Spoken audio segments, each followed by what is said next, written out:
We went on an adventure and found a little nap movie.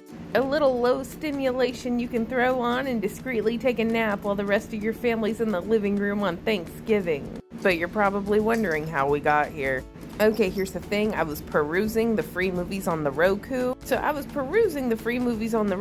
And I saw The Long Way Home. And I was like, well, that sounds really familiar. Maybe this is something everyone else has seen that I haven't.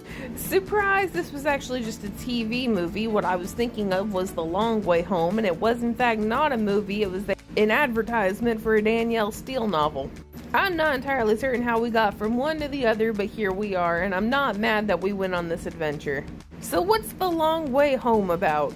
Okay, this is Jack Lemmon. You know, he was in Grumpy Old Men, although I thought Jack Lemmon was the other guy, but apparently not. Anyway, he recently had to sell his house and possessions and move in with his son and daughter-in-law, who are empty nesters, by the way. And also, he's known for fainting spells, so everybody's been keeping tabs on him and he's really annoyed by it. Well, one day he's walking down the road trying to get home, and he's nearly hit by a car being driven by baby Sarah Paulson, who's on a cross-country trip from New Jersey to basically San Francisco. And Jack Lemmon decides to tag along with Sarah Paulson on her trip across the country because he got a letter from an old flame from 50 years ago and he wants to go see her.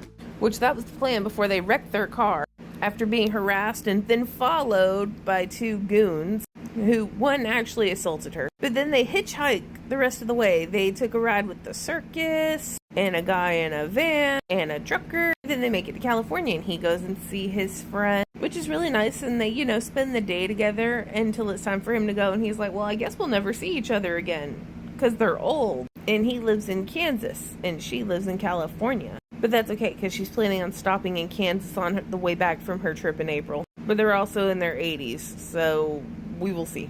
And Sarah Paulson goes to see her dad, who she found out is dying, so she's going to see him for the next 3 weeks before he passes. And they become best friends. The end. Now, did I like it? Yeah, it was okay. You could watch it with your grandma, and it would be okay. So while I don't usually do made-for-TV movies, I'll give it like an 8 out of 10. A very particular movie for a very particular kind of day, you know what I mean?